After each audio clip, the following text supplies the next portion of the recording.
Hello everyone, especially to my students in the disciplines and ideas in the social sciences. Our topic for today is the three main sociological perspectives: structural functionalism, Marxism, and symbolic interactionism. Our learning competency: analyze the basic concepts and principles of the major social science theories: structural functionalism, Marxism, symbolic interactionism.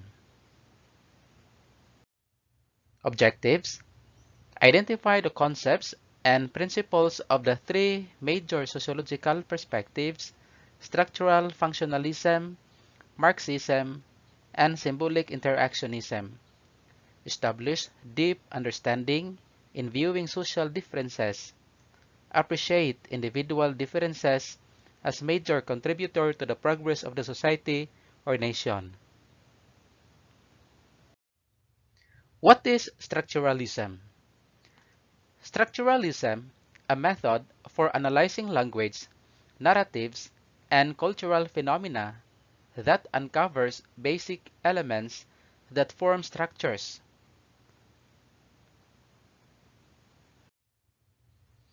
What is structural functionalism? Structural functionalism, an approach that sees society as a complex system whose parts work together to promote solidarity and stability. It looks for a structure's social function. What is manifest function? Manifest function, the recognized and intended consequence of any social pattern. What is latent function? Latent function, the unrecognized and unintended consequence of any social pattern. What is dysfunction? Dysfunction, negative consequences. Structural functionalism as macro-social perspective focuses on the institutions and structures that exist in society as a whole. Functionalist analysis looks at society as composed of structures with their own function. Interconnections among these structures exist. Individuals or groups are constrained by the structures. Society is likened to organism. Function.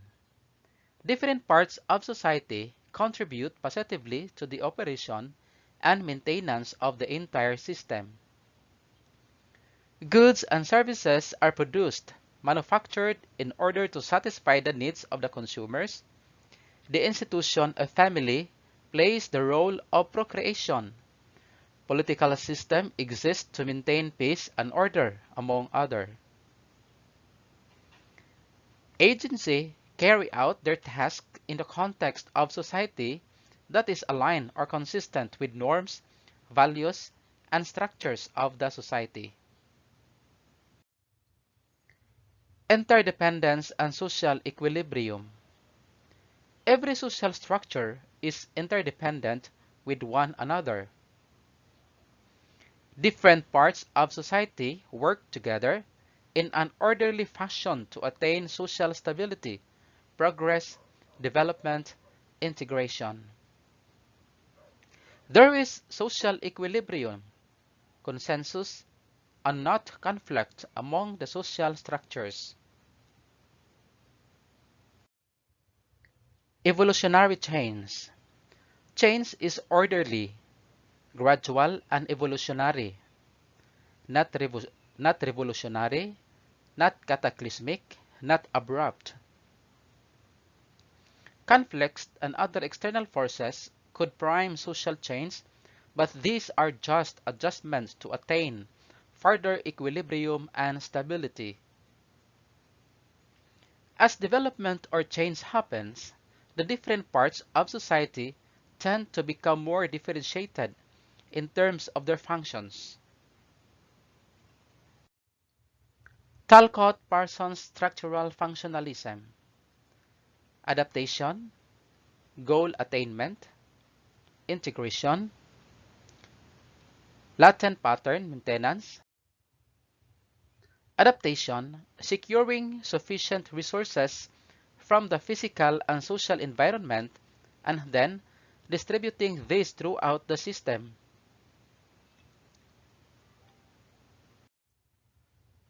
Goal attainment, establishing priorities among system goals and mobilizing system resources for their attainment. Integration, coordinating and maintaining viable interrelationships among systems units through communication and common value systems. Latent pattern maintenance ensuring that actors in the social system display the appropriate characteristics.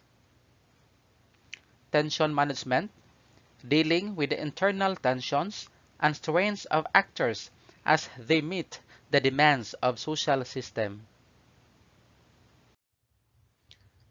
Assumptions of order in society, according to Parsons.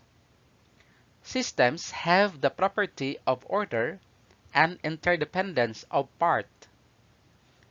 Systems tend toward self-maintaining order or equilibrium. The system may be static or involved in an ordered process of change. The nature of one part of the system has an impact on the form that other parts can take. Systems maintain boundaries with their environments. Allocation and integration are two fundamental processes necessary for a given state of equilibrium of a system. Systems tend toward self-maintenance, involving the maintenance of boundaries and the relationships of parts to the whole, control of environmental variations, and control of tendencies to change the system from within. Structural functionalism, according to Merton, middle-range theory more limited, postulates functional unity of society, universal functionalism, indispensability, functions, those observed consequences which make for the adaptation or adjustment of a given system. Manifest function, intended. Latent function, unintended. Dysfunction, negative consequences. Criticism of structural functionalism does not deal adequately with history, unable to deal effectively with the processes of social change, unable to deal effectively with conflict.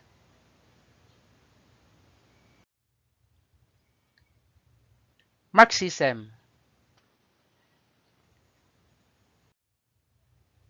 What is Marxism?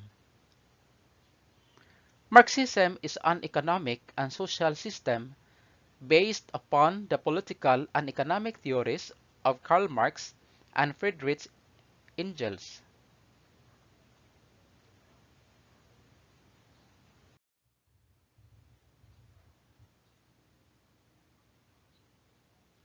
Karl Marx was a German philosopher, economist, historian, sociologist, political theorist, journalist, and socialist revolutionary.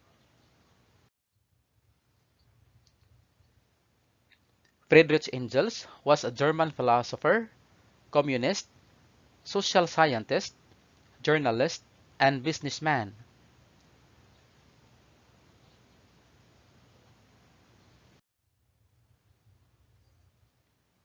Marxism is the system of socialism of which the dominant feature is public ownership of the means of production, distribution, and exchange.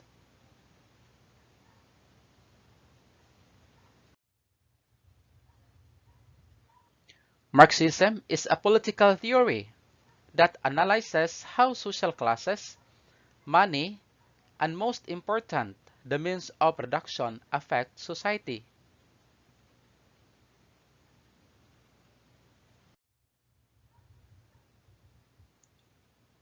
Karl Marx and Friedrich Engels were disappointed with how workers were treated in the great industrial factories of the 19th century.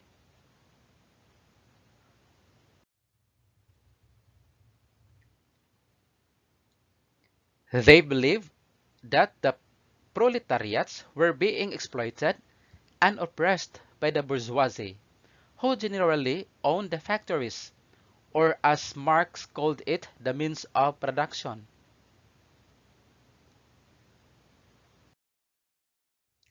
Pyramid of capitalist system is a simple visualization of class conflict, also known as class struggle.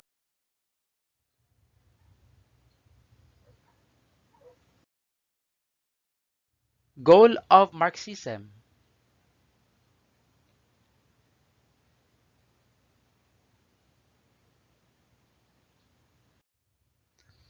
Marxists advocate a proletariat class uprising against the bourgeoisie to make the means of production work for society, rather than go the filing or wealthy minority.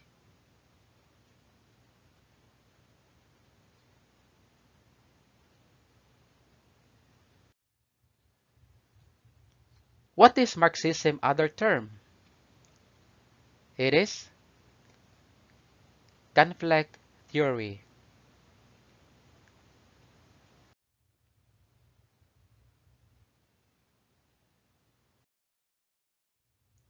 Symbolic interactionism. Meaning and elements of symbolic interactionism. Symbolic interactionism is about social interactions, use of symbols and the assignment of meanings to these symbols, interpretation of stimulus and response, and development of the self as a construct emerging from interactions, use of symbols and interpretation. It was Bloomer who coined the term and popularized it in 1937. He said, "The term symbolic interactionism refers, of course, to the peculiar and distinctive character of interaction as it takes place between human beings. The peculiarity consists in the fact that human beings interpret or define each other's actions instead of merely reacting to each other's actions. Their response is not made directly to the actions of one another, but instead based on the meaning which they attach to such actions. Thus, human interaction is mediated by the use of symbols, by interpretation, or by ascertaining the meaning of one another's actions. In psychology, symbolic interactionism corresponds with behaviorism or learning theory. Principles of symbolic interactionism. Human beings, unlike lower animals, are endowed with a capacity for thought. The capacity for thought is shaped by social interaction. In social interaction, people learn the meanings and the symbols that allow them to exercise their distinctively human capacity for thought. People are able to modify or alter the meanings and symbols that they use in action and interaction on the basis of their interpretation of the situation. People are able to make these modifications and alterations because, in part, of their ability to interact with themselves, which allows them to examine possible courses of action, assess their relative advantages and disadvantages, and then choose one. The intertwined patterns of action and interaction make up groups and societies. Chicago School.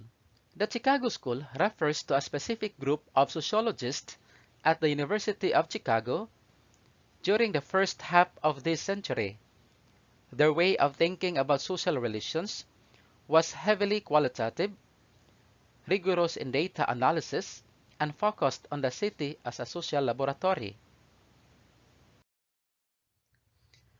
George Herbert Mead is considered a founder of symbolic interactionism, though he never published his work on it. Mead's student Herbert Blumer coined the term symbolic interactionism and outlined these basic premises. Humans interact with things based on meanings ascribed to those things. The ascribed meaning of things comes from our interactions with others and society. The meanings of things are interpreted by a person when dealing with things in specific circumstances.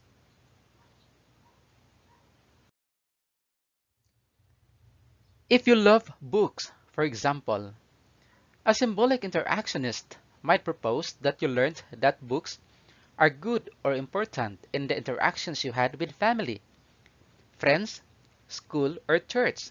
Maybe your family had a special reading time each week. Getting your library card was treated as a special event, or bedtime stories were associated with warmth and comfort. Irving Goffman. Irving Goffman is one of the leading proponents of symbolic interactionism, a legacy of the so-called Chicago School in modern sociological thought.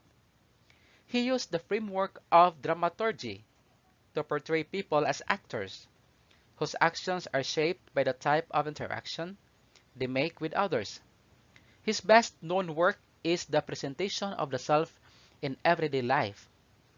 The development of symbolic interactionism as a sociological perspective was associated with George Simmel, George Herbert Mead, Charles Coley, and Herbert Blumer, among others. Goffman gave symbolic interactionism a profound importance and took it to the level of the average man.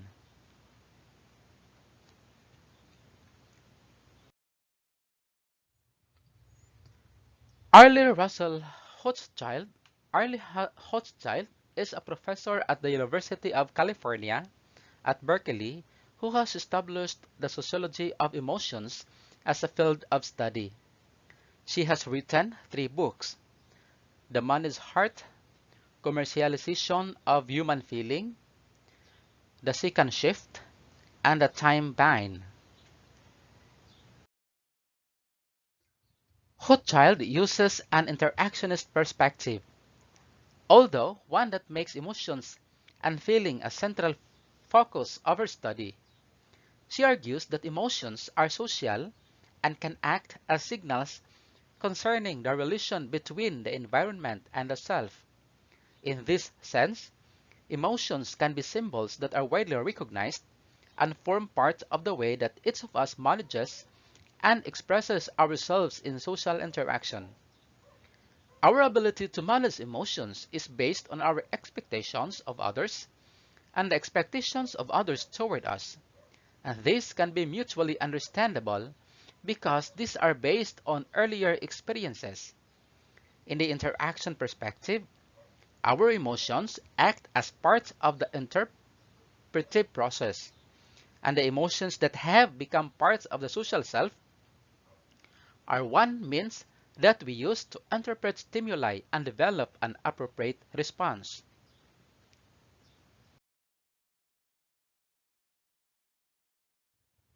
Emotions are strong feelings that individuals experience and express: love, anger, hate, friendship.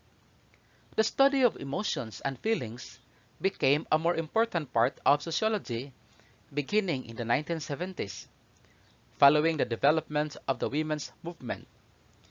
The rational decision-making process associated with 19th century enlightened man of Weber, Marx, and Durkheim left little room for emotions and feelings.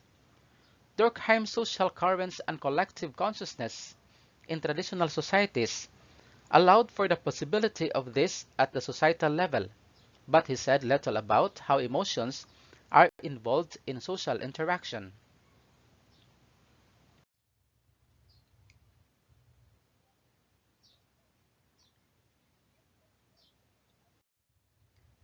Thank you so much for watching. God bless.